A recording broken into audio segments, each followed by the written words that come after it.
नमस्कार। आज हम एक बहुत ही ज़रूरी चीज़ के बारे में बात करने वाले हैं, फर्स्ट एड। ये वो जानकारी है जो सच में किसी भी इमरजेंसी में बहुत काम आ सकती है। एक पल के लिए सोचिए, आप कहीं जा रहे हैं और अचानक कोई आपके सामने गिर पड़ता है। जाहिर है, ऐसी सिचुएशन में कोई भी घबरा जाएगा। लेकिन अगर थोड़ी सी सही जानकारी हो, तो यही घबराहट एक जान बचाने वाले एक्शन में बदल सकती है। हाँ, बिल्कुल। अगले कुछ मिनटों में हम जो स्टेप सीखेंगे ना, वो असल में जिंदगी और मुश्किल के बीच का फर्क बन सकते हैं। तो चलिए शुरू करते हैं और इसे ठीक से समझते हैं। अच्छा, तो किसी की मदद के लिए आगे बढ़ने से पहले कुछ बेसिक बातें समझना बहुत जरूरी है। देखिए, ये सिर्फ क्या करना है इसके बारे में नहीं है, बल्कि सही सोच और अप्रोच के बारे में भी है। तो सबसे पहले ये समझना होगा कि फर्स्ट एड का मतलब डॉक्टर बनना नहीं है। बिल्कुल नहीं। हमारा मकसद सिर्फ 4 चीजें हैं: जान बचाना, चोट को और बिगड़ने से रोकना, दर्द कम करना और रिकवरी में मदद करना। बस तब तक जब तक कि कोई प्रोफेशनल मेडिकल हेल्प आ ना जाए। अक्सर एक डर लोगों को रोकता है कि कहीं मदद करने के चक्कर में किसी कानूनी झमेले में न पड़ जाएं, है ना? पर यह जानना बहुत जरूरी है कि कानून उन लोगों के साथ खड़ा होता है जो अच्छी नीयत से मदद के लिए आगे आते हैं। हाँ, बस कुछ आसान सी बातों का ध्यान रखना है, जैसे अगर इंसान होश में है तो उसे पूछ लें। दूसरा, जितना आता है बस उतना ही करें, हीरो बनने की जरूरत नहीं। और सबसे जरूरी, कोई लापरवाही ना हो, बस इतना ही है। सिंपल है। चलिए, अब आते हैं एक्शन पर। और यहाँ सबसे पहला रूल क्या है? किसी भी इमरजेंसी में सीधे मरीज की तरफ भागना नहीं है। नहीं, सबसे पहला काम है आसपास की जगह को, सिचुएशन को समझना। और ये जो स्टेप्स है ना, इनका सीक्वेंस बहुत जरूरी है। सबसे पहले सीन को असेस करें। देखें कि कहीं कोई खतरा तो नहीं है। याद रखिए, आपकी खुद की सेफ्टी सबसे ऊपर है। जब लगे कि सब सेफ है, तब मदद के लिए फोन करें और उसके बाद ही फर्स्ट एड देना शुरू करें। ठीक है, तो जगह सेफ हो गई।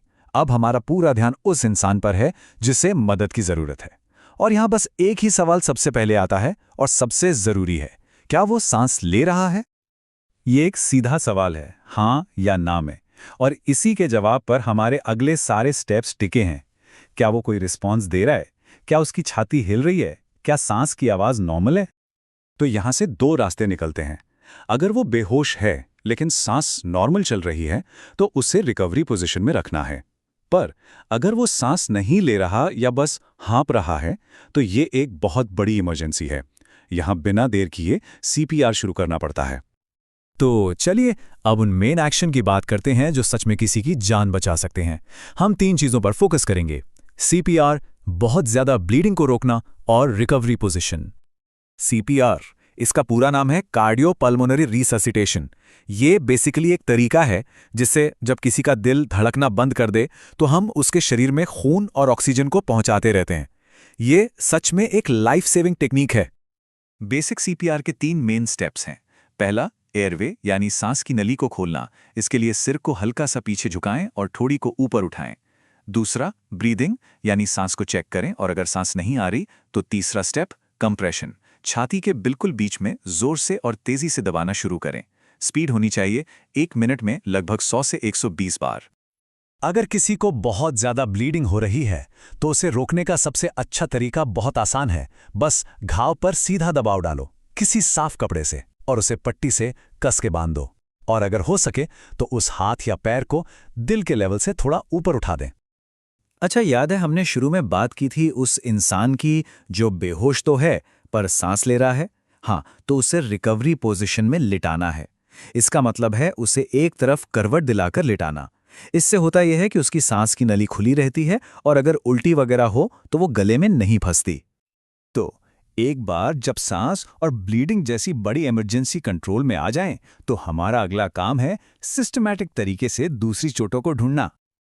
ये टेबल हमें सिर से लेकर पैर तक चेक करने का एक क्विक आइडिया देती है। हर चोट के कुछ खास साइन होते हैं और हमें क्या करना है ये जानना जरूरी है। जैसे अगर सिर में चोट है तो इंसान बेहोश हो सकता है, उल्टी कर सकता है, उसे बिल्कुल हिलाना नहीं है। फ्रैक्चर में दर्द, सूजन दिखेली, उस हिस्से को भी हिलाना नहीं है। और शॉक के साइन क्या है? त्वचा पीली और ठंडी पड़ जाएगी, नब्ज बहुत तेज चलेगी। ऐसे में उसे लिटाकर गर्म रखना जरूरी है। तो अभी तक हमने बात की कि इमरजेंसी में क्या करना है, लेकिन जानते हैं, एक अच्छा फर्स्ट एडर वो है जो हमेशा तैयार रहे। तो चलिए अब जरा तैयारी की बात कर लेते हैं। सही चीजें अगर हाथ में होना तो बहुत फर्क पड़ता है।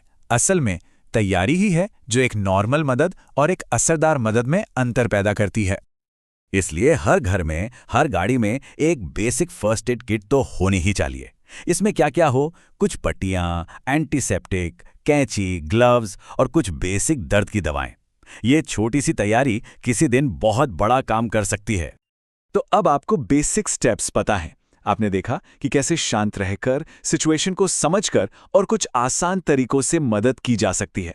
अब सवाल सिर्फ एक है, अगली बार जब किसी को जरूरत हो तो क्या आप वो इंसान बनने के लिए तैयार हैं जो मदद के लिए अपना हाथ आगे बढ़ाएगा?